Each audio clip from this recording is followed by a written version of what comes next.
Welcome to tonight's meeting of Media Workers Covid-19 Crisis Group. I'll be chairing tonight. I don't think we're live at the moment. We're live.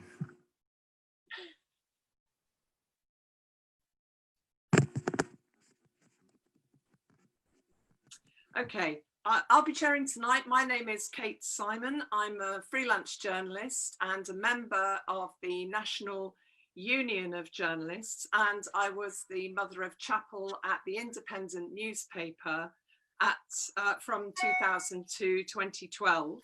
We've got a great panel tonight speaking on reporting COVID-19 and international view.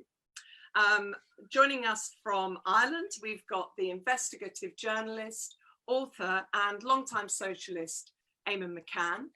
From South Africa, we have the campaigning filmmaker, Rehad Desai. And from New York, Nina Lakhani, the environmental justice reporter for Guardian US. But as always, we start our meetings with a statement from a key worker or a community activist.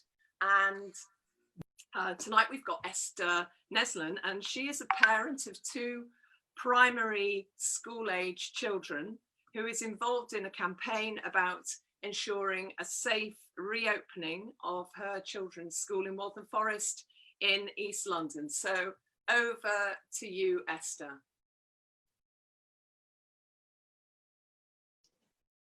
Sorry, okay. Esther, yeah, there you go. You can hear me now, yeah? Okay. Well, I mean, schools have been open for the children of key workers, and teachers have actually been working extremely hard during the lockdown. But as this was the arbitrary date when schools were meant to be going back, according to Boris Johnson, for parents, there have been impossible decisions to make. The health information that we get is completely contradictory. The educational resources that parents have vary a lot. There are financial and work pressures that are massive.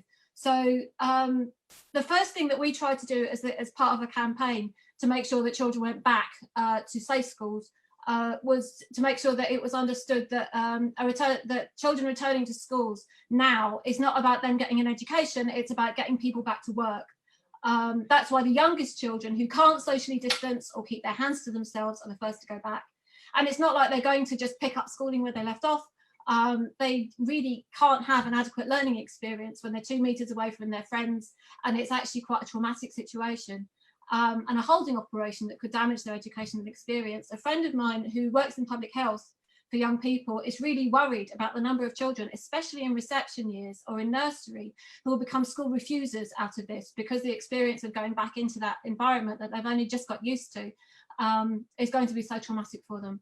So this was the starting point of our campaign at our school, supporting teachers not going back until it's safe, that it's not about education, it's about getting people back to work. And actually, that wasn't a difficult argument to have at our school. There's a majority of Black, Asian, minority ethnic families with a high number of Black and Asian teachers as well. Personally, I think it's a disgrace that Black and Asian parents have to decide whether to keep their children home, knowing that the risk to their families is much higher, while white families don't have that same kind of decision to make. Which brings me to my second point. The decision-making process has been devolved and devolved so that Boris Johnson can say, I'm not having the confidence to make the decision that he knows won't be carried through. He's saying, well, you can decide on a school-by-school basis. And Waltham Forest Council, which is a Labour council, can say that there is no one-size-fits-all approach, and it's up to every school to decide whether it's safe to go back, and every parent has to decide what they think is best. But this isn't an individual lifestyle choice. This is a public health issue. Nobody ever talks about people smoking in tube trains anymore because it's a public health issue. There was no there was a one-size-fits-all approach to lockdown because it's a public health issue. Every teacher also has to decide on an individual basis if they think their working environment is safe. That's the strategy of the National Education Union, and actually it's the best one they've got at the moment. And parents have been supporting teachers in this. We are scared about sending our children back too. The Association of Directors of Public Health today said that that only one of the government's 5 tests has been met, and those tests aren't as good as the National Educational Union's 5 tests. The BMA are back in the NEU. Our local authority and our school keep saying that they're in consultation with the unions, but the NEU reps on the local level and our school and in the council both say that they've been totally blocked from all discussions. Which brings me to our school. On the day of the lockdown began, the results of an indicative ballot, strike ballot came back with 100% vote for action over bullying management. So we already had a parents' Facebook page in place, and we were already writing letters to everybody for some time. We wrote a brilliant letter to the chair of governors, to the head, to the council. We organised a Zoom meeting with the rep, which went very, very well. And we knew that the teachers didn't want to go back, but we weren't sure how that would work out on the day. So we were putting as much pressure on as we could. In the event, the head wrote an email to all the parents on Friday saying that the school would definitely be opening on Tuesday. And then she wrote another letter on Saturday saying that they had to push it back 2 weeks to the 15th. This was an amazing success for us and for the teachers. There was also a borough-wide parents letter writing campaign. There was a Zoom meeting of over 70 parents and teachers, and there was a demo outside the town hall. The response has been patchy, which was kind of inevitable. Some schools have had to push back their opening dates because of teachers' action. I don't know what the national picture is yet. In Oxford, the CWU have had a protest in support of teachers this morning, and health workers in East London did too. It's important to say that this isn't over. There may well be a spike after the early lifting of lockdown, which was too early, really. Nobody trusts this government. We are going to have to fight for our health. It isn't just the teachers, and it isn't just parents either. We have to fight for each other's health. That's it. Okay, thank you very much, Esther. That's brilliant. And really best of luck with the campaign. It will be interesting to see how things pan out over the next few days. Okay, so we are going to move on to the main part of our meeting tonight.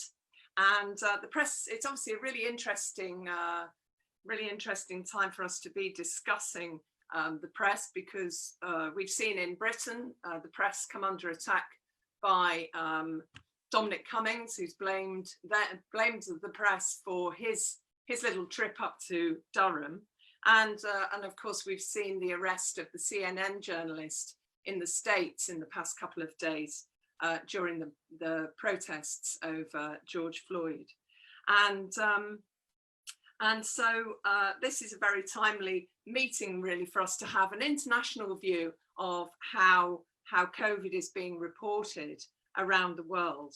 And as well as hearing from our speakers, there'll be a chance for you to put your questions to them later in the meeting. So please do put any questions you have in the chat, and we will gather them up and we will put them to the speakers. And please share this meeting to the people in your own networks as a watch party, so they can jump on and watch it easily too. Okay, so our first speaker tonight is Nina Lakhani.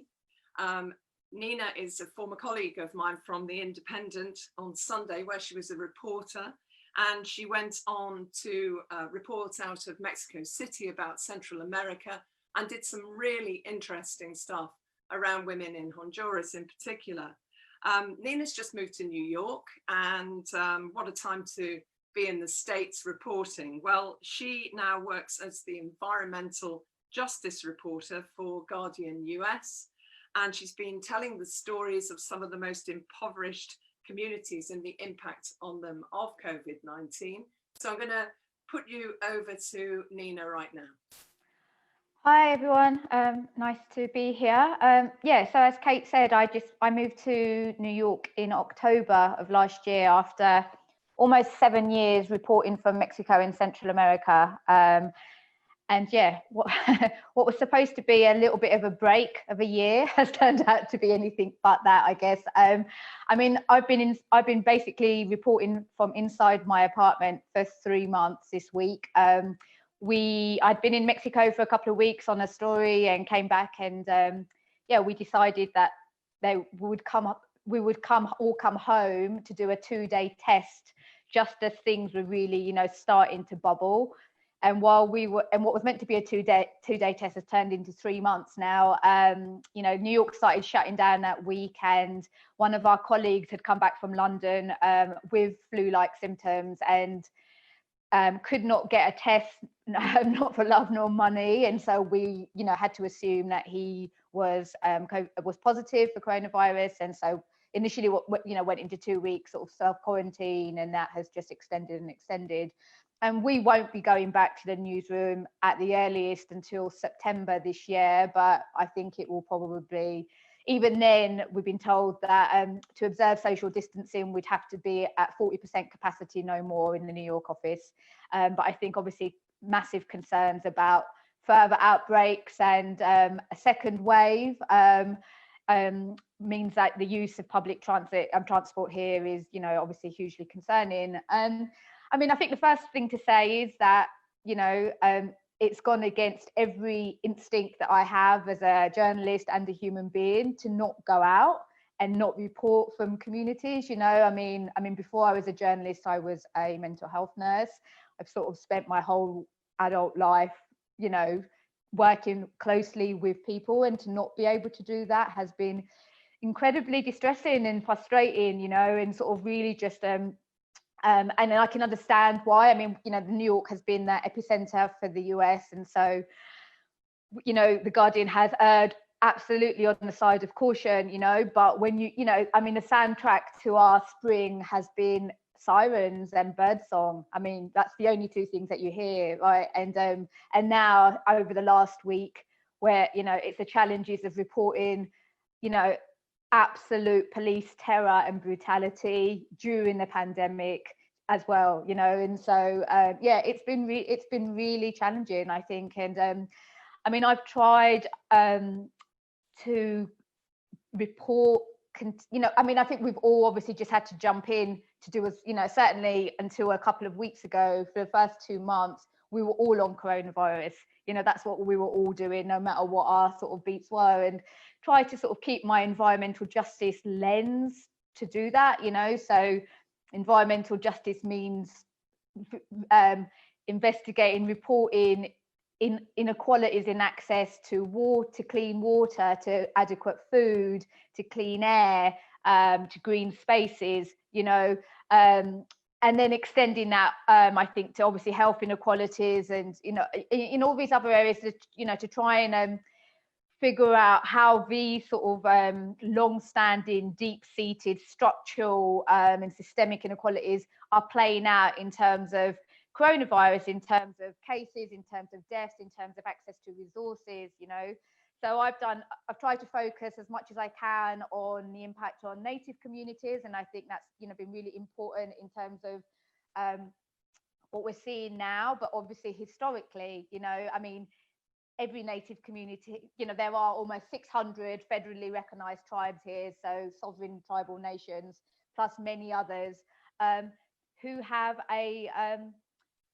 who took coronavirus seriously from the beginning, from January, because they've been here before, right? And so, these are communities where the federal US government has, for centuries, failed to live up to its sort of responsibilities, that its treaty obligations that it made to provide adequate resources for healthcare, education, housing, rural development in exchange for vast swathes of land, and it's failed to do that. And that has resulted, alongside many decades and centuries of trauma, in communities that are terribly resilient, but terribly under-resourced when it comes to basic services, and have very high rates of the underlying conditions which we now know globally increase a person's chance of having the worst outcome.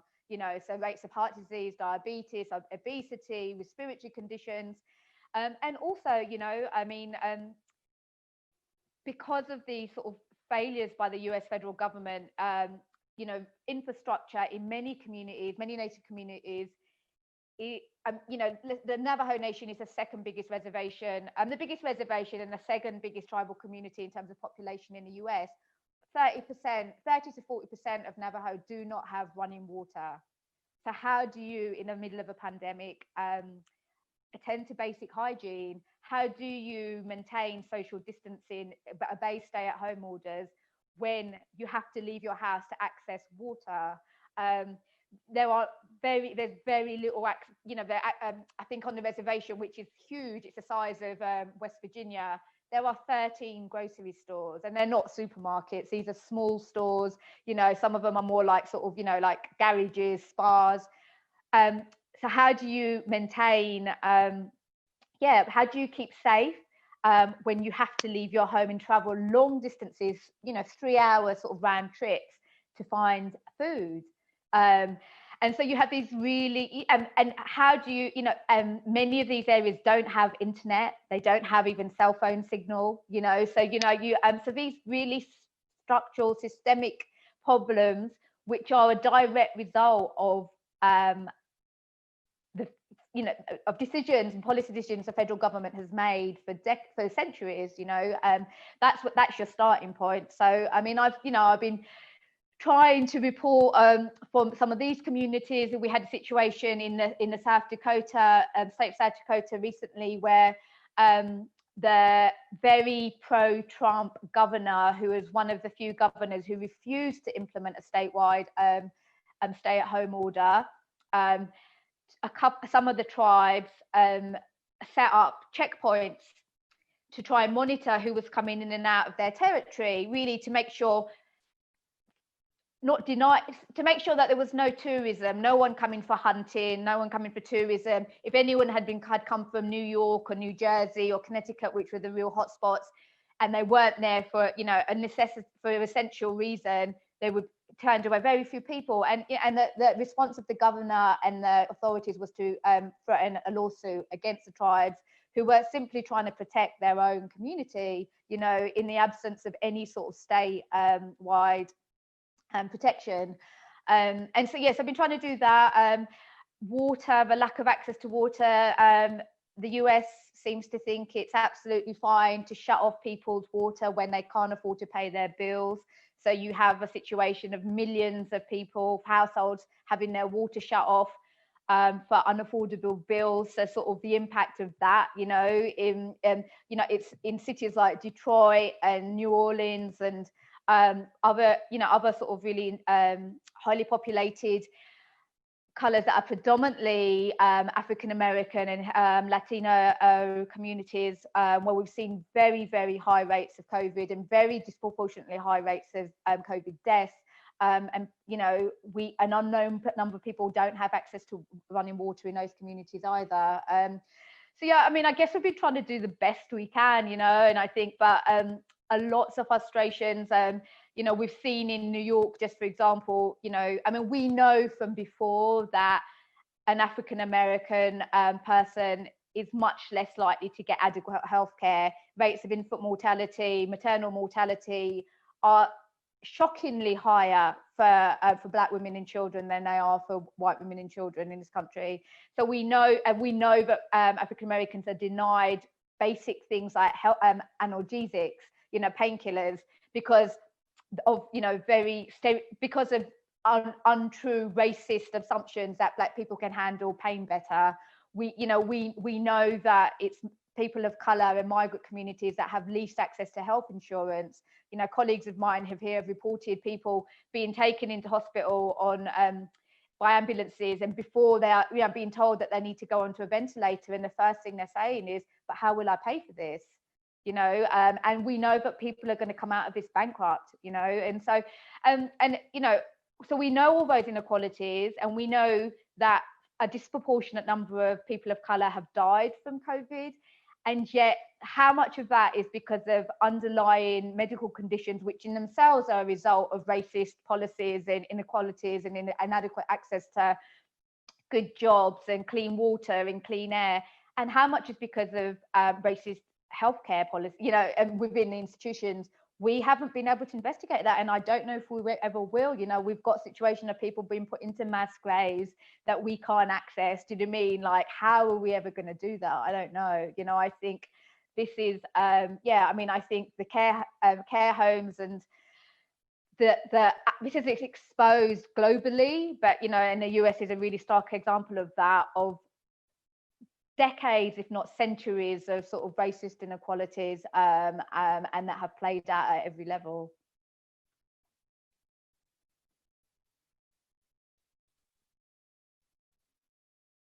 Thank you very much, Nina. It's really incredibly interesting to hear what's going on in the States, and as if you didn't have enough already with a pandemic, you now have, you know, the biggest protests since the 60s going on.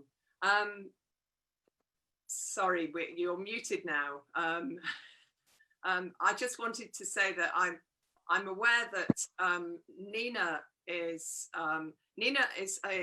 working today, and so she might have to leave us. But what we do after the speakers speak is call people back in to answer questions. So we're hoping Nina will have time to do that.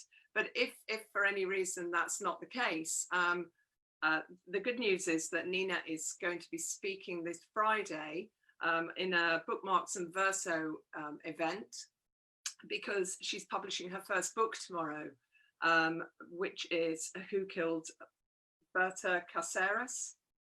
And she'll be talking about that on Friday, and we'll put in the chat the link to that at Bookmarks, where you can also buy her book. I'm going to move on now and just remind you that please do share this meeting so that people in your network can jump on and watch it too.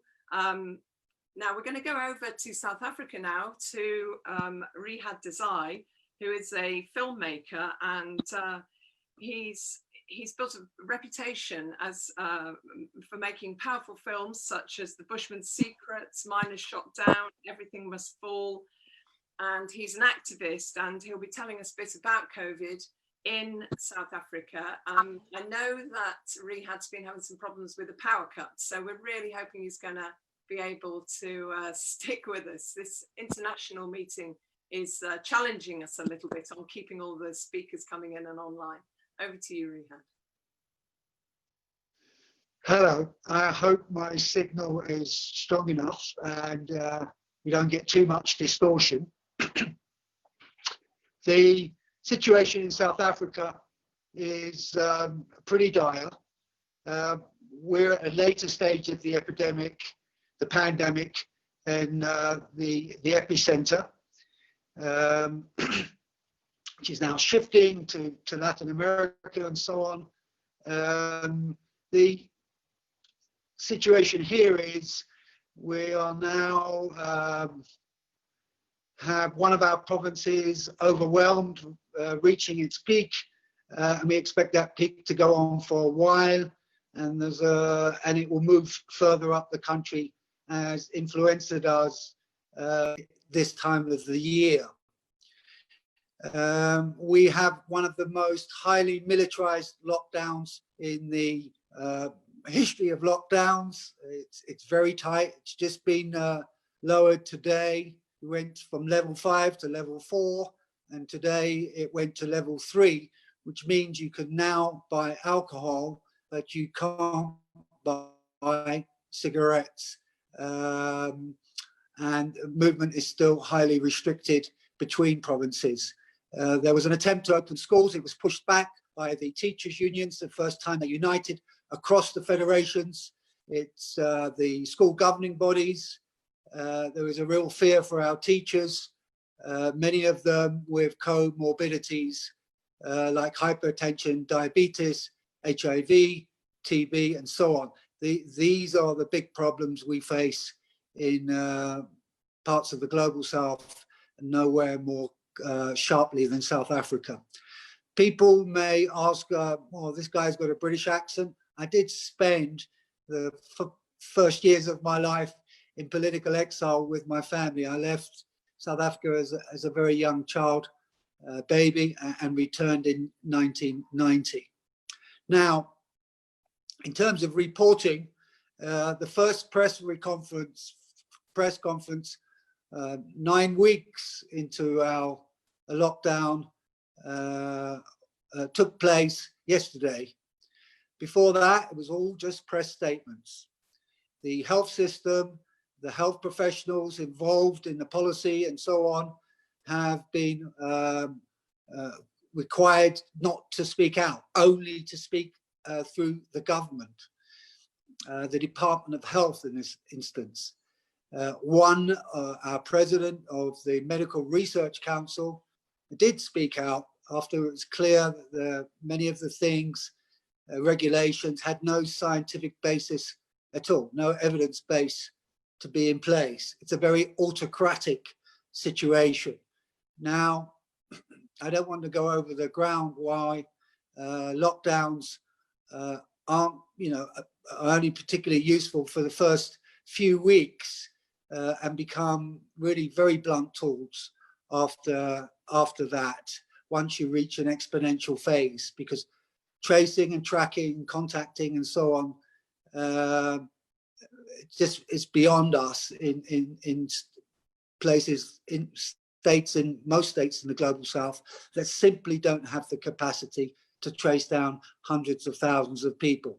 We're at the moment sitting with an acute shortage of tests.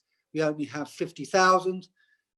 Progressive health professionals are arguing that those testing kits have to be used in the hospital settings when people come in with COVID symptoms, and for the health workers. We are in a situation where just under 3,000 healthcare beds, a situation where a very fragmented health system means that most of those beds are in the private sector, which only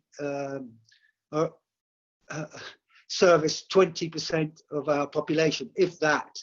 The rest of the 80% are faced with a situation of 1,500 ICU beds. Maybe we're able, during the lockdown, to put on another 2,000 or so high care beds. But there is a big fight between the private sector and the public sector.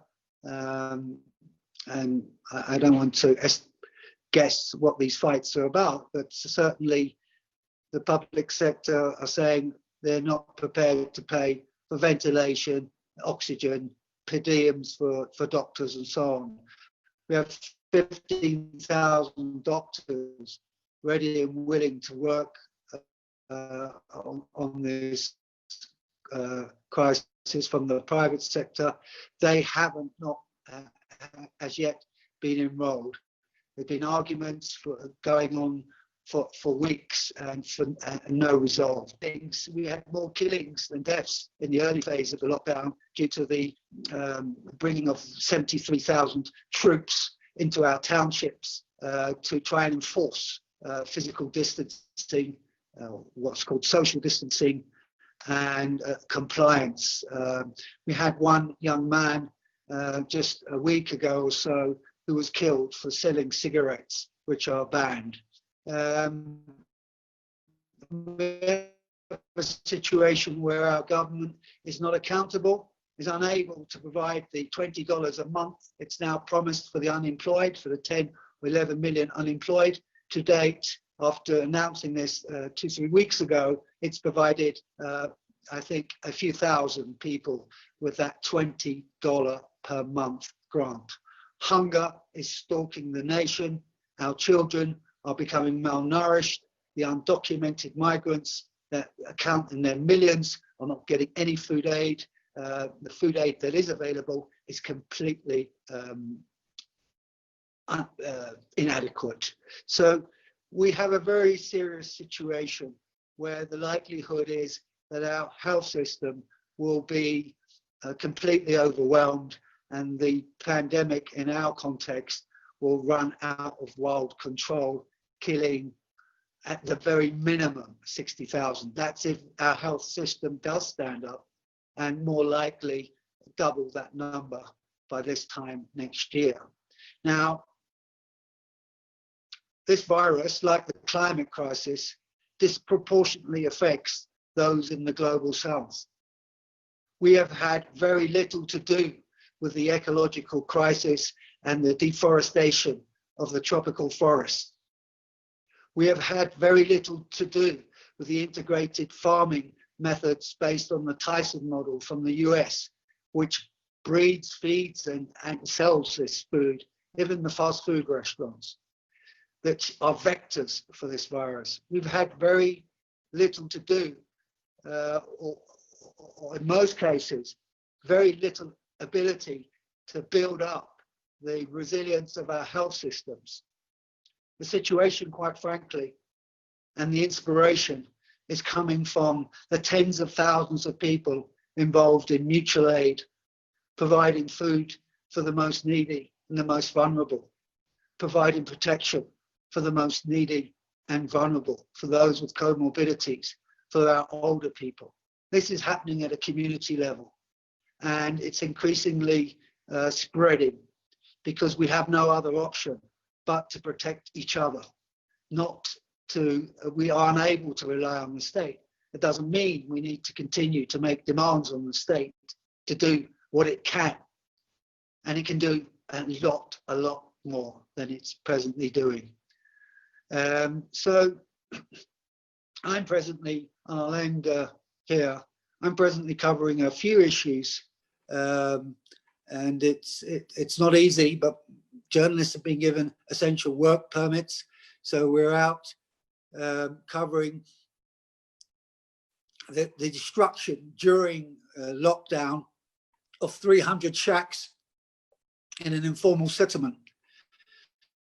Now, land occupations have increased quite dramatically over in the lead up to the lockdown and during the lockdown, because people are trying to get space where they escape overcrowded conditions in the shacks that they're living in or the houses that they're living in, so that they can be safe.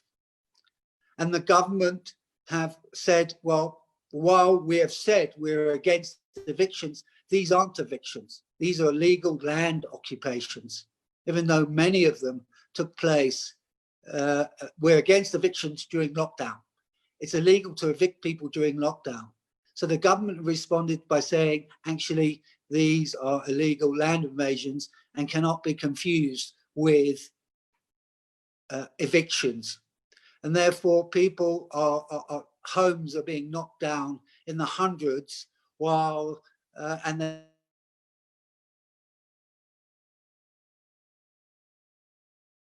bigger than the formal sector.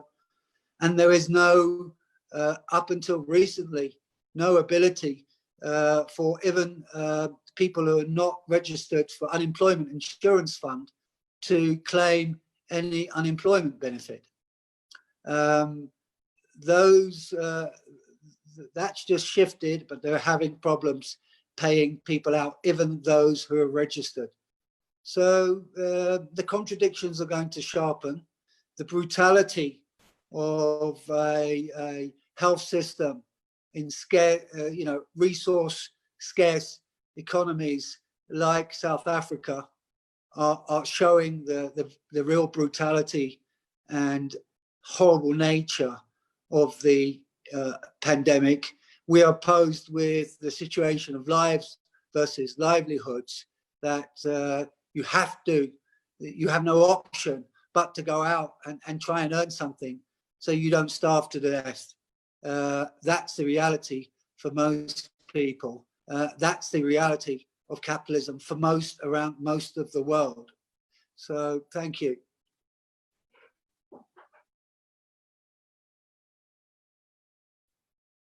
Thanks very much, Rehad. And we managed to keep the connection going, which was fantastic. I think we caught 99% of what you had to say there. And it was a really interesting picture of what's going on in South Africa at the moment.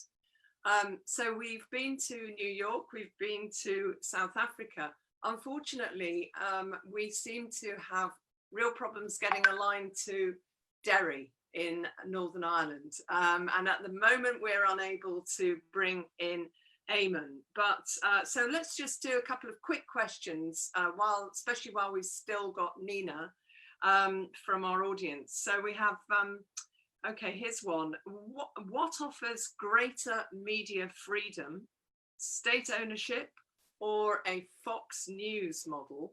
That's one question. And another, do you think the media reporting of the US protests over the police killing of George Floyd have been fair on the demonstrators? sorry to jump those questions on you, but I'm sure you've got opinions on them. I'm going to bring in Nina first. Okay, Nina. I mean, I'll start with the second. I mean, you know, I think that it's true, and I think this is globally true, and certainly true in the US, that small pockets of unrest are what get most media attention. But I think actually this time it's been better than, you know, certainly before. I mean, I think we saw some fantastically good headlines. For example, violence erupts across the US. Violence by police erupts across the US. Do you know? And that's what we've really seen. I mean, I think what we saw over the last few days is state-sponsored systematic brutality. On Friday and Saturday, one of my colleagues recorded 50 cases of journalists being physically attacked and harassed, including a colleague, a photojournalist, who has lost her eyesight after being shot in the eye by a rubber bullet. You know, the physical violence has followed the violent rhetoric by Trump and his allies over many years. And I think that, you know, this will be familiar to, you know, to many of us that have worked in the global South, you know, but I think actually, I think the UK has to be on high alert, because hatred breeds violence, you know, and I think really it's been incredibly difficult reporting, and people have kept going out. I mean, the fact is there has been physical brutality. There has been some looting. I think it's who are the perpetrators behind that? You know, who are the agitators? Who's going in and sort of doing that? I think it's probably a mix. It's not all people coming from the outside. Absolutely not. I think I've got colleagues on the ground in Minneapolis, and that's not true. We have a context of the fact that people have not been working. There is no social security safety net here at all. You know, I did a story yesterday. I mean, on a normal year, 40 million Americans need food aid, do not have enough money to buy enough food. This year, that's looking like it's going to go up by 50%. You know, people do not have here in the supposedly the richest country in the world enough food. They don't have money to pay their water's being cut off. They don't have money to pay their rent. And so you have an incredibly huge tense environment where Black and brown people have, you know, been the biggest sort of the victims of this pandemic so far. And on top of that, you have sustained police brutality. What we know is that during the pandemic, during 2020, and 3 months of that have been a pandemic, while most police work has come to a halt, police shootings and police violence against civilians has not changed in 2020. It stayed the same, right? And so, and that is the context. And people are just, I mean, they're done, you know, they're done with this. And so I think that, yes, you can criticize to some, you know, some of the reporting that the media does focus on too much on the looting and the sort of negative side of what's coming out of the protest. But I think it's, on the whole, by most reasonable media outlets, it's been largely fair, you know. I think yeah, and there is room for criticism, absolutely, but you know, I think the police brutality and really, when I'm watching these operatives, it's like watching counterinsurgency ops. I mean, you're sending in SWAT teams to residential areas, right? That's not community policing. That is actually going in with a design of generating terror among civilians, and that's been happening. And yeah, I mean, I think there's definitely room for criticism, but I think there has been, as a reader, I see a vast improvement than I've seen in recent years. Any other question? I don't know. I mean, like state-owned media, you know, I've been living in Mexico. The two main channels are controlled by the political party that ran the country for 70 or 80 years. That's not a good model. That wasn't a good model. I mean, that was, you know, that allowed propaganda for decades and allowed you know, a systematically corrupt political party to maintain power for almost a century, you know, and gave them an easy ride out. Fox is not a good model either. Does it have to be one or other of those? I don't think, I mean, I hope not.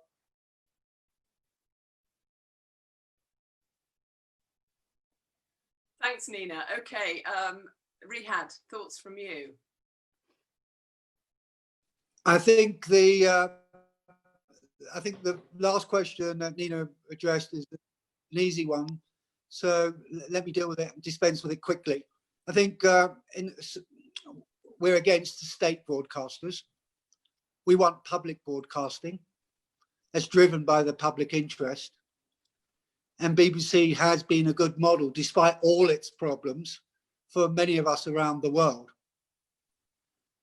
In the absence of public broadcasters or state broadcasters which pretend to be public broadcasters, it's important to have a diversity of broadcasting services. So the dichotomy between state broadcasters and the likes of Fox is a false one. We need a plurality of voice to build democracy. Finally, on the question of America, in the beginning, the reporting was good. As soon as the looting began, the narrative and the protests spread into what's looking like an uprising, we saw a different narrative begin to insert itself across the channels in America that I've got access to, CNN, and other international channels, which are part and parcel of the establishment. A narrative that says, well, it's okay to peacefully protest, but looting is undermining it all and they have to be acted against. And the old narrative, this is just a small group of outside agitators from the far left and from the far right. I believe there is agent provocateurs from white supremacists going in for their own interest. But the notion that somehow that the hundreds of thousands of people that are out in the streets in 30 cities as of my last count in the US is the work of outside agitators. I'm talking about now the people who are breaking the curfew and fighting with the state forces and some of them looting is to undermine the agency of people. Why are people so angry? People have sacrificed tremendous amounts over the last 2 months. They've been isolated from their loved ones. Many people don't have sufficient incomes. People are going hungry across the world, even in the heart of capitalism in America. And they expect much, much more from their government at these times, from those state services which are supposed to serve our people. And they've come out into their streets in the tens of thousands, and they've showed what they think of their state, what they think of Trump, and what they think of this really nasty narrative that's coming out of the White House. And I think looting has to be understood for what it is. Rioting has to be understood from what it is. It's the voice of the voiceless. Looting is the people picking from low-hanging fruit so that they can survive in some way, shape, or form. This is the problem. We cannot simply we're not condoning it as a political strategy. Our job as journalists, as socialists, is to understand the phenomena behind it. Thank you.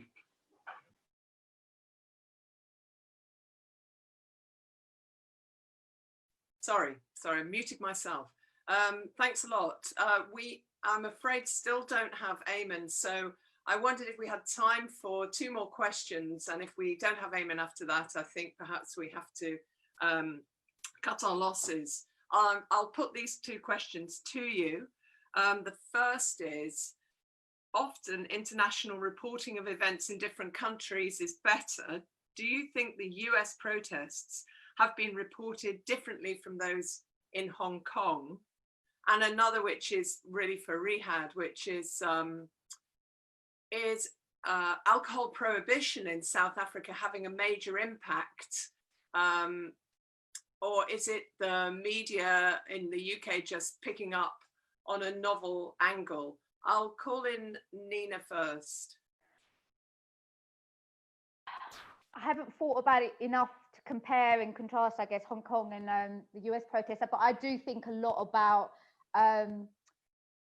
being a foreign journalist in a, you know, looking at stories. And I mean, I think there are advantages and disadvantages. You know, I think the advantages are that, and you know, this applies to the US, but very much also Mexico and Central America, where I was working, is that, you know, things that have become normalized, but which are not normal, like the killing of African American men by police, like, you know, things that are just become everyday, like the fact that people don't have water, you know, high levels of gender violence, attacks on press, whatever it may be. I think that things that have become are so systemic and deep rooted, and that happen so often, and you know, that I think you can, as a foreign journalist and media outlet, I guess, approach them, or you see them in a different way. I think, you know,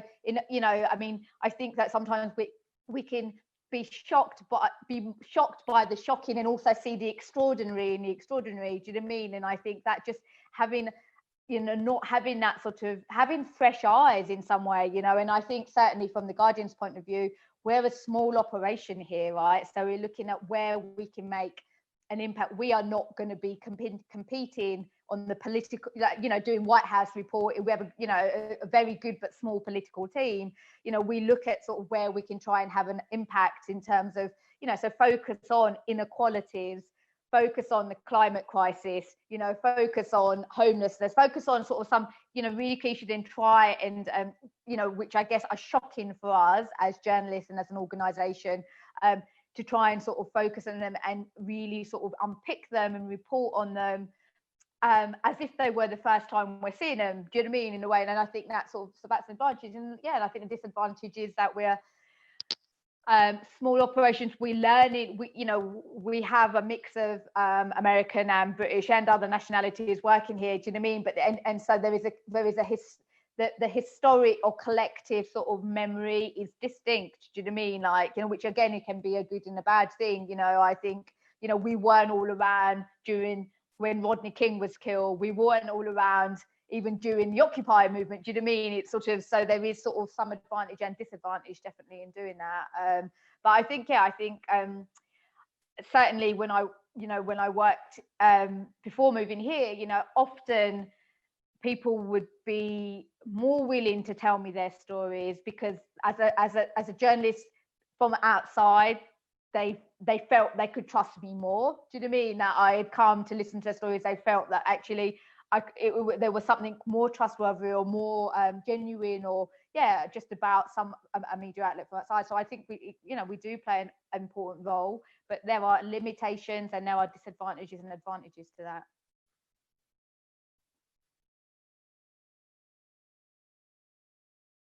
Thanks very much, Nina. Okay, I'm going to now go over to Rehad. Yeah, the ban on alcohol was supported by a number of health professionals, most of the science. It was lifted today, but because we have a tremendous problem, you know, we did see the numbers of people coming into the emergency units, of less car accidents, less violence amongst people and so on. But it's been lifted when, yeah, let's see if the figures go up again. But I do think most of our people are acting very responsibly. There's no evidence on the cigarettes.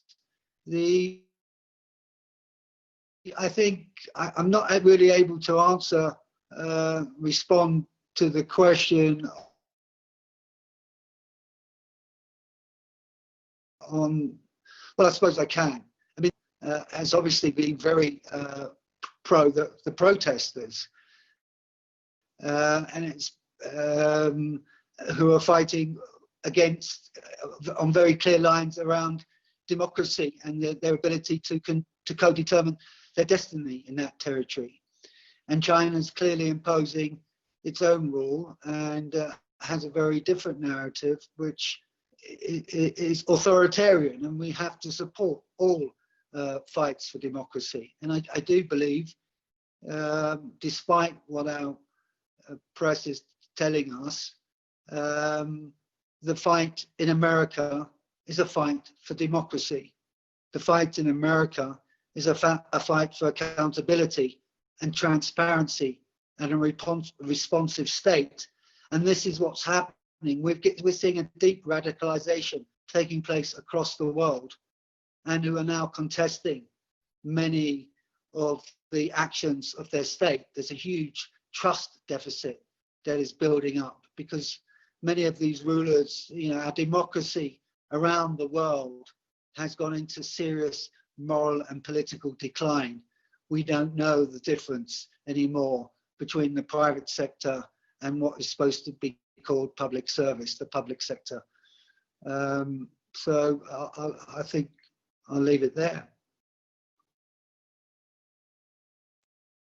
Okay, thank you very much to both Nina and Rehad for doing a sterling job for us. And I'm afraid we still have not been able to get that line through to Derry, which is a real shame. It's the first time we have failed to connect to one of our speakers. But thanks to both of you, and also thanks to Esther from the campaign in Waltham Forest. So our next meeting is we're going to be discussing the surge in trade union membership and organising in the workplace with speakers from both press and broadcast. Check out our Facebook pages for more details from tomorrow. Please do share our meetings with your own networks. Don't forget, tomorrow is when Nina's book comes out, Who Killed Berta Cáceres? Dams, Death Squads and an Indigenous Defenders Battle for the Planet. And Nina will be speaking about that at a Bookmarks online event on Friday, and the link to that is in the chat here now. So thanks again for watching, and good night.